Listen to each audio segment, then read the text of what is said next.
오늘은 제사장 나라를 세우시고 율법을 주시다. 제사장 나라를 세우시고 율법을 주시다라는 제목으로 하나님의 말씀 전하도록 하겠습니다. 지난주부터 율법에 대한 말씀을 시작했습니다. 율법이 무엇인지에 대해서 말씀을 나누고 있어요. 여러분, 작금의 한국 교회 안에는요, 율법주의라는 것과 그리고 반율법주의, 율법주의와 반율법주의가 첨예한 대립을 이루고 있는 것을 봅니다. 주의 말씀을 말씀 그대로 받아서 열심히 순종하고 실천해야 구원받는다 혹은 성화된다라는 율법주의와 결론적으로 행위주의죠.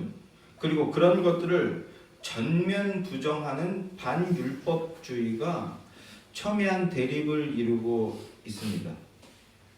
또 그래서 그건 율법을 잘못 알고 있기 때문에 그렇습니다, 이렇게 말을 하면 그럼 너는 율법 폐기론주의자냐? 이렇게 날선 반응을 보이는 부류들도 있습니다.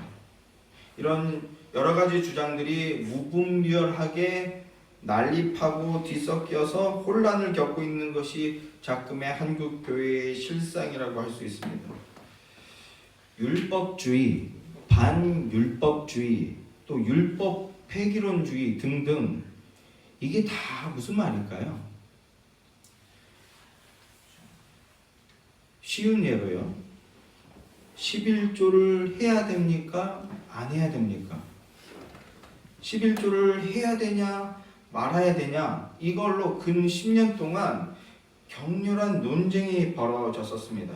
이제는 조금은 진정이 된 것 같습니다만, 그런데요, 율법의 결론은 자유하는 겁니다. 그래서 11조에 대한 격렬한 논쟁들이 있어 왔는데 이제 자유하게 된 것 같아요. 그래서 될 수 있으면 안 하는 방향으로 잘 정리가 된 것 같습니다. 알아서 적당히 잘, 이렇게요, 자유하시면 됩니다. 그런데요, 이 11조 얘기하면 또 이 뜨거운 감자 아닙니까, 여전히? 결론은요, 율법이 뭔지를 모르는 게 문제다라는 겁니다. 하든 안 하든 율법이 뭔지를 모르니까 그렇게 되는 거라는 겁니다. 그래서 극단으로 흐르게 되는 것, 그게 문제다라는 겁니다. 율법 이야기지만 11조 얘기를 꺼냈으니까 이 율법에 관한 문제니까요, 간단하게 좀 마무리를 지어보면요, 이 11조 논쟁이 사실은 깊진 않았어요. 수박 겉핥기 식으로 벌어졌던 논쟁, 그런 논쟁이었는데, 그래도 한국 교회가 율법에 대해서 공부하게 되었다라는 것으로는 좋은 계기였던 것 같습니다. 양 진영으로 나눠서 이렇게 11조에 대해서 첨예한 주장을 벌였는데, 이 율법에 대해서 그동안 대세는요, 11조를 절대적으로 해야 된다는 쪽이 대세였죠. 그래서 11조를 절대적으로 해야 된다는 쪽은요, 11조란 하나님의 것이고 하나님의 것은 절대로 훔쳐서는 안 된다라는 이 말라기서를 1차원적으로 해석을 해서 절대로 훔쳐서는 안 된다는 논리였습니다. 11조는 하나님의 명령, 하나님의 법이다. 그러니까 기계적으로, 무조건 절대적으로 지켜야 된다라는 그런 주장이었어요. 이걸 행위주의 또는 물질적인 복, 사실 그 깔려있는 밑바탕에는 물질적인 복이었어요. 마치 청약 적금 붓듯이 이만큼 부으면 이만큼 응답 올 거다, 복 올 거다, 이런 마음에서 출발했기 때문에 기복주의라고 합니다. 이에 반해 그걸 반대하는 쪽은요, 11조 하면 안 돼 라고 주장하는 쪽은요, 11조는 오직 한국교회에서만 하는 거다, 돈에 그리고 복에 환장한 한국교회야, 이런 너스레를 떨었는데요, 일단 첫 번째는요, 팩트가 아닙니다. 한국교회만 하지 않아요. 사실이 아닙니다. 그리고 또 뭐라고 주장합니까? 그들의 주장의 근거가 뭡니까? 구약의 율법 제도는 폐지되었다. 구약의 율법 제도는 폐지되었다고 하면서 왜 유독 11조만 여전히 지키냐? 11조 헌금을 요구하는 것은 그건 또다시 예수님을 죽이는, 예수님을 모독하는 행위다, 이런 소리들을 많이들 했습니다. 그런데 그래서 한때는요, 이런 주장을 하는 목사들은 깨어있는 목사다, 이런 칭송을 받는 그런 분위기가 있어 왔었는데, 이런 부류를 반율법주의자라고 할 수 있는 거죠. 또는 율법 폐기론주의자라고 하는 겁니다. 그런데요, 이 논쟁이 이제 시간이 10년, 15년 정도 지났어요. 그리고 그런 주장을 했던 사람들이 여전히 있지 않습니까? 그래서 이제 시간이 많이 지나고 보니까 이 반율법주의, 율법 폐기론적 주장을 하셨던 분들의 면면을 보니까 대부분 사회주의자들이더라고요. 기독교 사회주의자들. 사회주의가 뭡니까? 세상 모든 만물을 물질로 바라보고 물질로 해석하는 자들입니다. 주의 헌금을, 그러니까 봉헌을 물질로만 바라보니까 분명히 그렇게 바라보면 어딘가 문제가 있고 부패한 부분들이 있는 거죠. 본질은 보지 못하고. 11조의 본질, 영적 의미를 알지 못하니까 무조건 금하는 방향으로 해서 폐기시켜버리는, 그래서 영적 의미마저 파괴시켜버리는 그런 결과를 가져왔습니다. 아주 필요 없는 논쟁은 아니었지만 그 결과가 그렇다는 겁니다. 자, 어쨌든 깊게 들어가면 한두 끝도 없는 내용이니까 기복주의든 기독교 사회주의든 율법주의든 반율법주의든 결론은요, 양쪽 다 중요한 것은 율법이 뭔지 모른다라는 겁니다. 율법이 뭔지 모른다라는 거예요. 그러니까 율법을 기계적으로 다 지키면 구원받고 복받는 그런 도구로 여기게 되는 건데 아니라는 거예요. 율법은 그런 게 아닙니다. 또 반대로요, 율법은 폐지되었다라고 하는데 율법은 폐지된 적이 없습니다. 우리가 이제 앞으로 배워나갈 내용인데 율법은 완성되었다고요.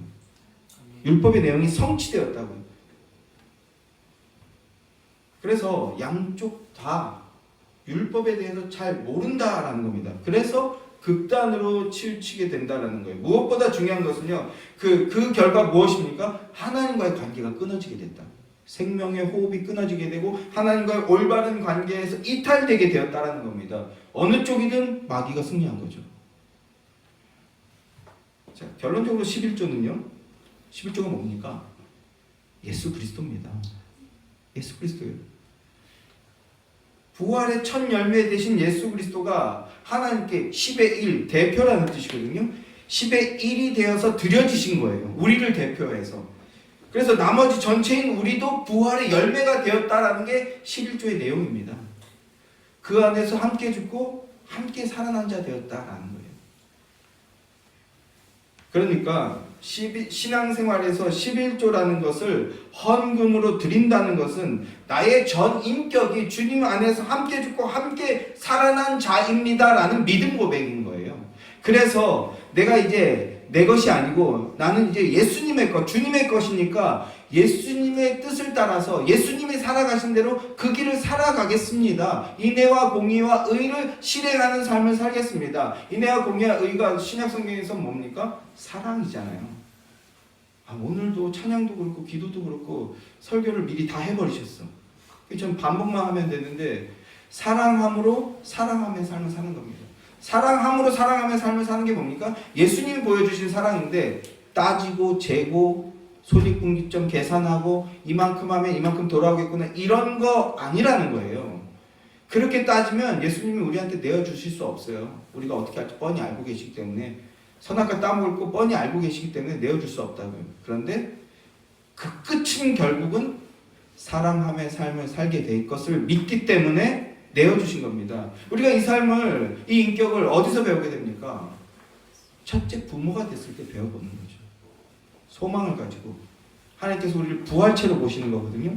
그런 것처럼 저 아이가 지금은 비록 저렇지만 다 자라서 저렇게 청개구리처럼 굴지만 나중에 철들면 내 마음을 알게 될 거야.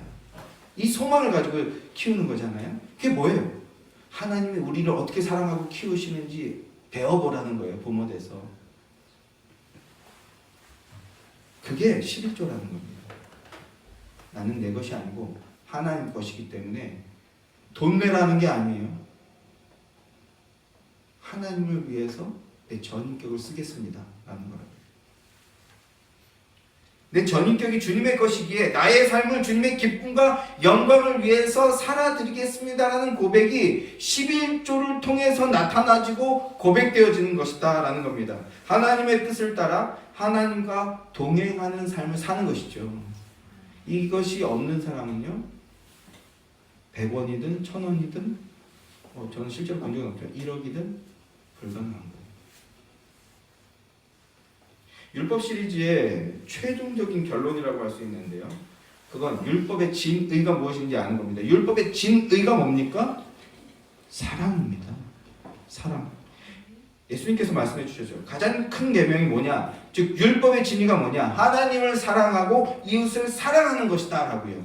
사랑함으로 그리스도의 인격을 담는 삶을 살아가는 것, 닮아가는 것, 따라가는 것, 이게요, 어떠한 어려움이 있어도 함께하는 것, 이것은요 사랑할 때 나타나는 모습이에요. 사랑하기 때문에 나타나는 모습입니다. 사랑이 없으면 불가능한 모습이에요. 복음서가 말씀하고 있죠. 친구를 위하여 자기 목숨을 버리는 것보다 더 큰 사랑은 없다라고 말씀하는데, 예수께서 우리에게 아낌없이 자기 목숨을 다 내어주셨습니다. 모든 걸 내어주신 겁니다. 11조를 드린다는 것은 그 사랑 안에 있을 때 나타나게 되는 모습 중에 하나인 거예요.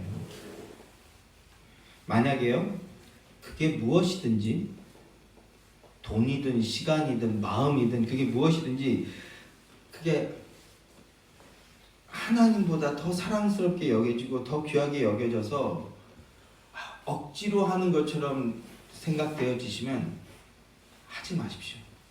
안 하셔도 괜찮습니다. 멈추시는 게 잘하시는 겁니다. 그러나 사랑하기 때문에 되어지시는 것이라면 아낌없이 하십시오. 은혜 안에 동행하는 자요, 사랑함을 아는 자만 11조도 가능합니다. 그래서 어려움이 있어도 내어드리게 되는 겁니다. 그리고요, 그게 나를 살리는 길이라는 것을 알기 때문에 그렇게 하는 겁니다. 사랑스러운 그리스도와의 그 동행함을 늘 누리는, 함께하는 여러분들 되시길 주님의 이름으로 축원합니다.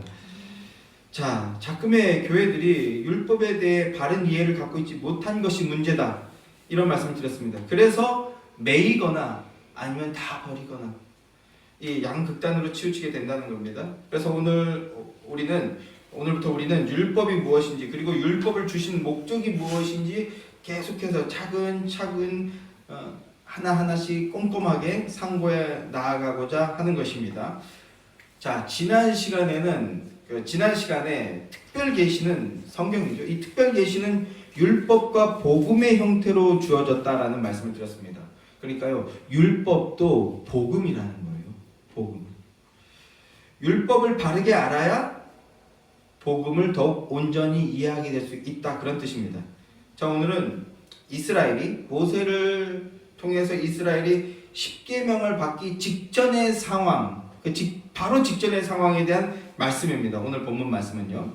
자, 어린 양의 피를 통해서 출애굽한 이스라엘 백성들이 1절 말씀을 보면 떠난 지 3개월 되던 날이라고 하는데요. 약 50일 만이죠. 50일 만이라는 건 뭡니까? 다른 말로 뭐라고 하죠? 50일을 오순절이라고 하죠. 오순절 날입니다.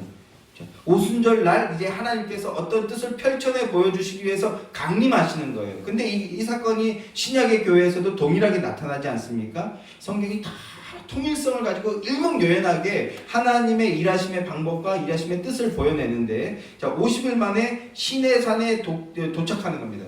그리고 거기서 장막, 텐트를 칩니다.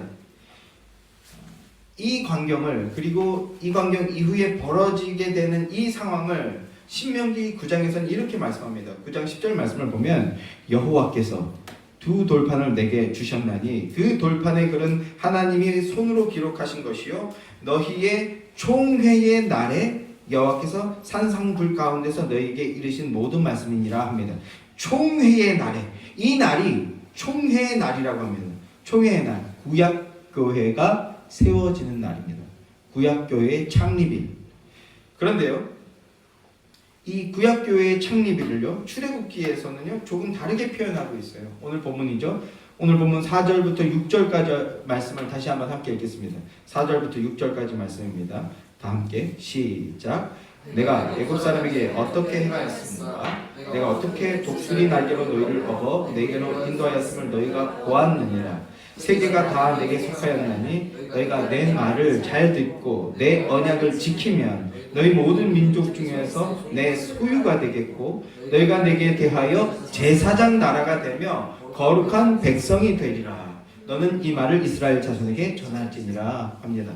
신명기는요 총회의 날, 즉 구약교회 창립일이다 이렇게 표현을 했었는데요. 오늘 보면 출애굽기에서는 뭐라고 말씀하고 있습니까? 너희가 내 소유가 되겠고 그리고 너희가 무엇이 되겠다? 내 제사장 나라가 되겠다. 그래서 너희가 나의 거룩한 백성이 되리라 이렇게 말씀하고 있습니다. 무슨 말씀인가요? 지금 시내산에서 어떤 일이 벌어지고 있는 겁니까? 나라가 건국되고 있는 겁니다. 하나님 나라가 건국되고 있는 겁니다. 이걸 조금 더 현대식으로 표현하면요. 나라의 건국을 선언하면서 준비의 과정으로 제헌의회가 열리고 있다 이렇게 표현할 수 있어요. 제헌의회는 나라를 건국하는데 헌법을 세우는 겁니다. 그러니까 법에 의해 통치되는 나라라는 것을 선언하는 준비 작업 같은 거예요. 매우 역사적이고 영광된 순간이죠. 근데 이 제헌의회라는 말을 우리는 잘 몰라요. 머리로 이 단어는 안다고 해도 이게 우리한테 가슴에 와닿지 않습니다. 왜냐하면 그렇게 교육을 받은 적이 없거든요, 우리가. 그래서요, 우리는요, 이 영광된 기억, 가장 대한민국 국민으로서 가장 영광된 기억을 잃어버렸습니다. 오히려요, 지금 우리는 이 대한민국은 잘못 태어난 나라다 이런 인식을 갖고 있어요. 우리나라는 잘못된 나라다. 왜? 친일파를 청산하지 않았기 때문에. 이런 정확하지 않은 내용으로 나라의 건국을 잘못 알고 있어요. 그러니까 나라 사랑하는 마음을 우리는 갖고 있지 않습니다. 제헌의회 하면요, 사실은 좀 더 높은 기준으로 본다면 자리에서 벌떡 일어나야 돼요. 이 나라의 건국에 대한 얘기니까. 근데 우리는 그런 기억들을 잃어버렸다고요. 제가 청년일 때 이런 설교를 들었습니다.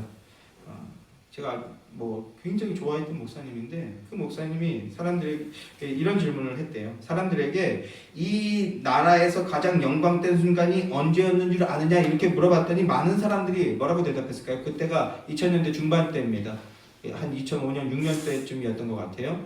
그래서 젊은이들한테 우리나라에서 가장 영광된 순간이 언제였는지를 아느냐 이렇게 물어봤더니 그 젊은이들이 뭐라고 대답했을까요?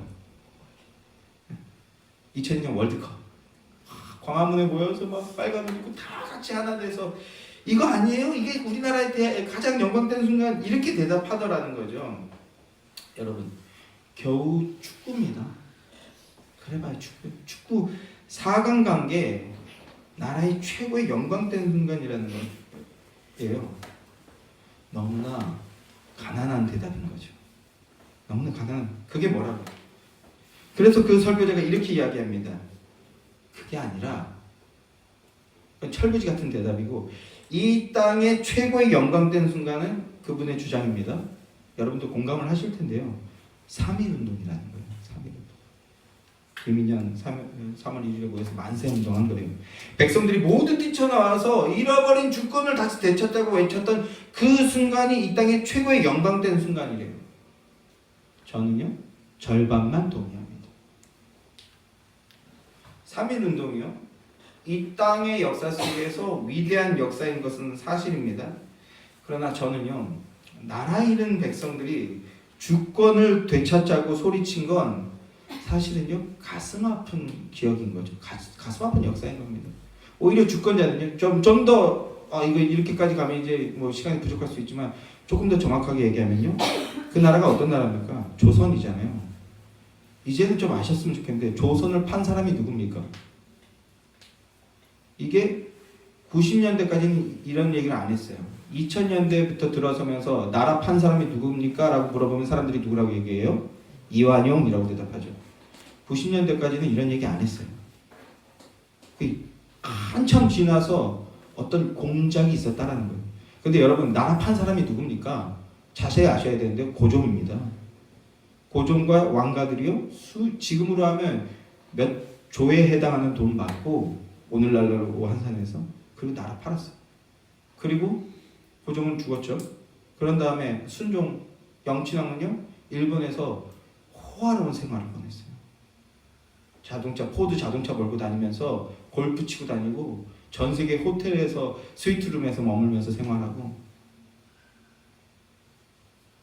자, 너무 멀리 갔는데 나라 주권자들은 팔아먹고 떵떵거리고 살고 있는데 백성들이 그 주권 되찾자. 그래봐야 조선은요 주권이 어떤 나라인데 가슴 아픈 기억입니다. 영광이라고 할 수 없어요. 그래서 저는 틀린 말이라고 생각해요. 이 말은요.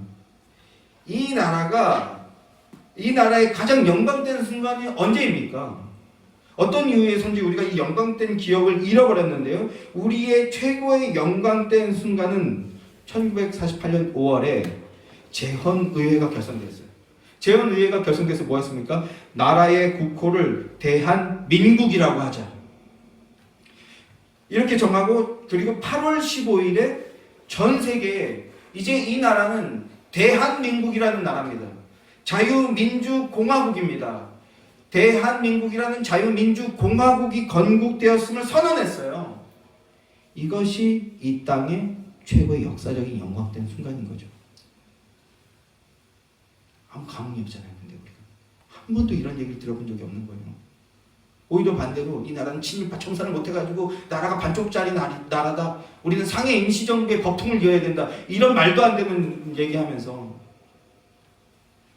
여러분 이 나라는요 대륙의 최변방에 위치해 있었어요. 그래서 5,000년 동안 하루가 멀다 하고 침략당하던 나라였습니다. 그리고 마지막 최고 끝판왕 조선이라는 나라는요 이 조선이라는 전체주의 나라는 500년 동안 지속됐잖아요. 어떤 나라입니까? 단 1% 기득권 양반들을 위해서 나머지 그 80%에 해당하는 그 자국민들이요 노예로 부려졌던 그런 비정상적인 나라입니다. 세계사에 유례가 없는 나라예요. 자국민을 노예로 전락시켜서 불가촉 천민으로 만들어서 그 개돼지처럼 부리던 나라.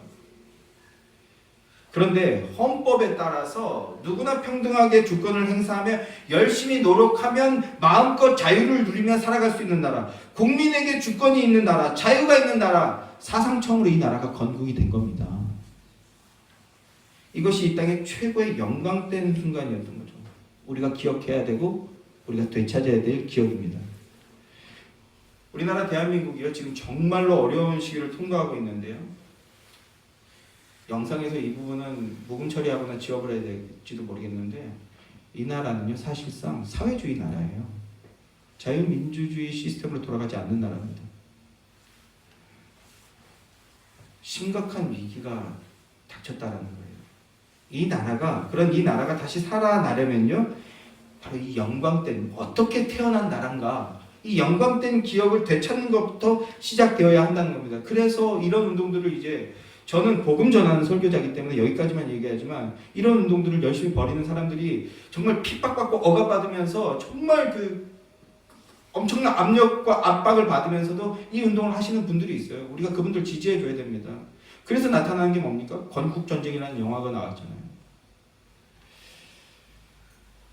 바로 그게 우리의 정체성이기 때문에 그렇습니다. 정체성을 바로할 때 거기서 생명력이 나오기 때문입니다. 자, 그런데요. 저는 그런 거 얘기하는 사람이 아닙니다. 저는 뭐 얘기하는 사람입니까? 예수 말하는 사람입니다.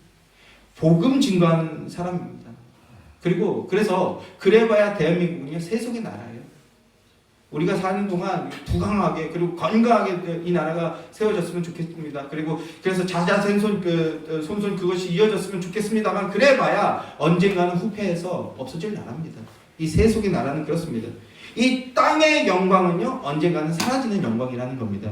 그런 세속의 나라가 세워지는 것조차도 이토록 영광스러운 것인데 그런데 지금 우리는요 썩어지지 않는 나라, 영원한 하나님 나라를 얘기하고 있는 겁니다. 영원한 하나님 나라를 이 땅에서 보여주는 그 건국을 지금 우리는 보고 있다라는 겁니다. 하나님께서 너희가 나의 거룩한 백성이 되리라. 이렇게 말씀하셨어요. 거룩하신 하나님이 왕으로 다스리시는 영원한 하나님 나라가 세워지고 있는 장면이라고요. 가슴 벅차도록 복되고 영광스러운 순간인 겁니다. 제가 느끼는 이 감정, 모세가 율법판을 들고 다 백성들 앞에 섰을 때, 그러나 이어지는 그 영적인 현실은 우리가 알고 있지만, 그러나 그 전에 먼저 그 하나님의 제헌의회처럼 법을 들고 다 백성들 앞에 섰을 때, 그럼으로써 이 나라는 너희는 내 백성이 되고 나는 너희의 하나님이 되는 것이다 라면서 건국을 선언하는 그 가슴 벅찬 장면이요. 우리가 하나님 나라 백성이 됐다라는, 제가 이걸 어떻게 표현할 수 있을까? 제 이 감정을 어떻게 표현할 수 있을까? 참 좋은 건데 이게 말로는 다 할 수 없고, 그래서 제가 영상 한 편 준비했습니다. 그래도 이 이미지를 그나마 잘 표현한 영상입니다. 바로 이집트 왕국이라는 영화인데요. 복음적인 내용은 많이 좀 부족합니다. 각색을 세상에서 만든 영화니까. 그러나 이미지는 너무나 성경적 이미지는 잘 구현했어요. 그 영상 한번 보겠습니다. 네, 이런 장면입니다. 해같이 빛나는 얼굴로 나타난 모세는 예수 그리스도의 영광을 표현하는 것이죠. 복음의 성취를 나타내는 것인데요. 하나님께서요, 제가 어떤 이미지를 말씀드리고 싶어 하는 건지 이해가 되시죠? 이 장면을 잘 기억해 두시기 바라요. 그랬을 때 하나님의 섭리와 그 죄인들의 영적 현실이 어떠한지, 그럼에도 또 일하시는 하나님은 그 일하시면 어떤 은혜인지, 하나님은 애굽에서 종살이하던 이스라엘 백성들을 해방시켜 주셨습니다. 그리고 그들의 주인이 되어서 그들을 광야로 인도하셨어요. 오늘 본문에서는요, 독수리 날개로 업어 인도하였다 이렇게 표현합니다. 왜요? 하나님 나라가 되게 하기 위해서요. 우리가 하나님이 나라를 세우시고 하나님이 우리의 왕이 되어 주신 겁니다. 그리고 모세에게 돌판을 주셨어요. 그 돌판을 들고 나오죠. 모세가 십계명 돌판을 받아서 내려옴으로써 하나님 나라가 건국이 되었음을 공식적으로 만방에, 온 세상에, 온 우주 만물에 선언하는 겁니다. 그 장면을 저는 잘 표현했다고 생각해요. 그래서 우리가 하나님이 왕으로 통치하시는 하나님 나라의 백성이 되어졌다는 겁니다. 건국 선언이죠. 자, 그런데요, 그 나라가 어떤 나라입니까? 본문에서 어떤 나라라고 말씀하고 있어요? 6절 말씀에 보면요, 제사장 나라라고 합니다. 제사장 나라. 제사장 나라란 뭘까요? 대속제물에 의해서, 대속제물의 희생을 통해서 구원하여 백성으로 삼고 그 백성을 대속의 통치 방식, 은혜의 통치로 통치하는 은혜의 나라가 세워졌다는 거예요. 세속의 나라와는 전혀 다른 나라, 은혜의 통치로 다스려지는 그런 나라가 건국되었다는 뜻인 겁니다. 죄값에 팔린 인간들이, 그러니까 잃어버렸던 하나님의 백성들이 구속함으로 다시 찾은 겁니다. 다시 찾아서 하나님의 특별한 소유가 되는 나라, 하나님의 사랑으로 통치되는 나라, 은혜의 나라가 세워졌다는 거예요. 우리는요, 손익분기점 따진다고요. 그리고 옳지만 지금 그 포스트 모더니즘의 절정이잖아요. 그게 옳아도 내 기분이 나쁘면 그냥 악이야, 나쁜 거예요. 인정하지 않아요. 왜? 내가 나의 왕이 되었거든요. 스스로 왕인 것만으로 끝나면 그나마 양반일지도 모르겠습니다. 그걸로 뭐 합니까? 상대를 죽이기 위해서 혈안이 되어 있죠. 서로 찌르고 죽이는 나라, 그게 애굽입니다.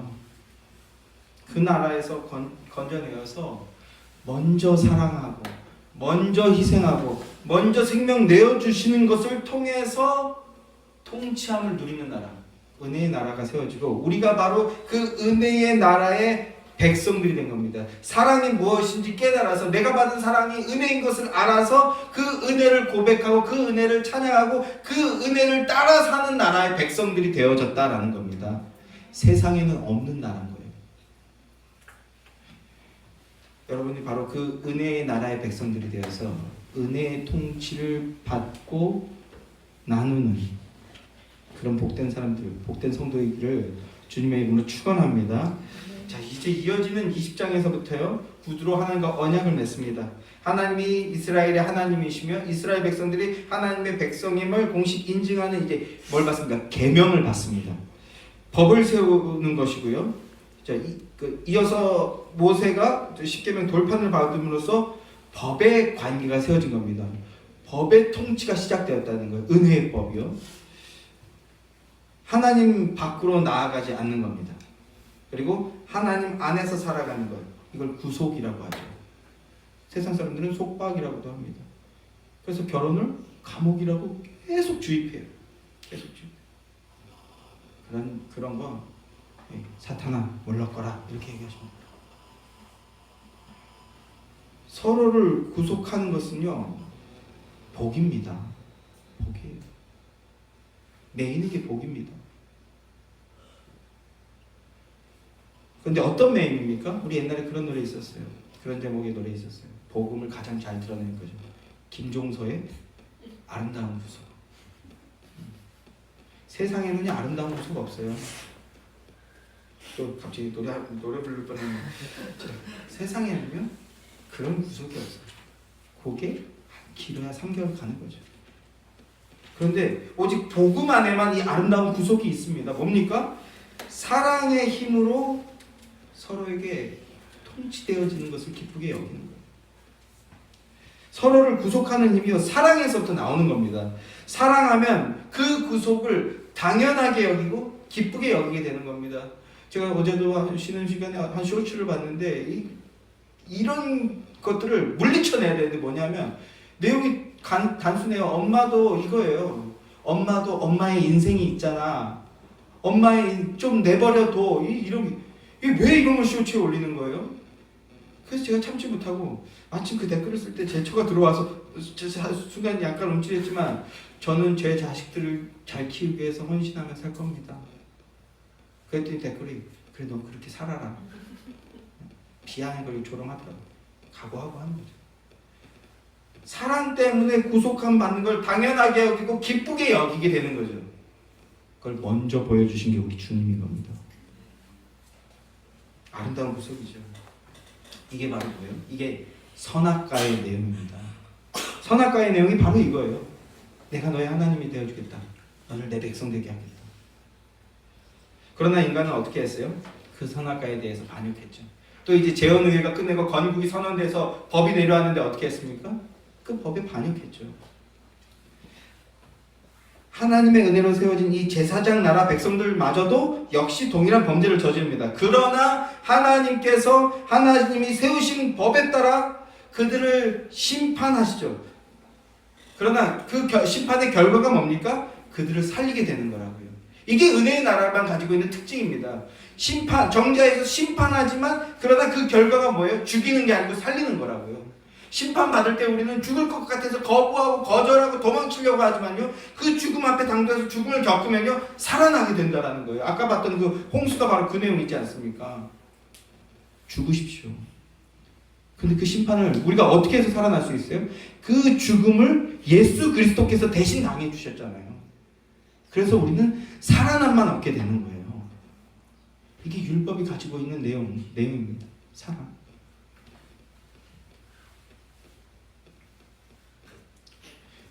그리고 바로 이게요 제사장 나라입니다. 제사장 나라, 하나님 나라. 하나님 나라를 하나님 나라답게 세우는 그 도구가 바로 율법입니다. 자, 이제부터 다음 주부터 본격적으로 이 율법이 무엇인지, 그리고 그 율법이 어떻게 복음이 되어지며 그럼으로써 그 율법이 오늘 우리를 어떻게 은혜롭게 통치해 나가야 되는지, 그리고 율법의 통치를 받고 율법의 구속함을 받는 것이 왜 은혜인지 우리 함께 상고하고 그걸로 함께 힘써 앞으로 나가도록 하겠습니다. 자, 오늘은 여기까지 하겠습니다. 기도하겠습니다.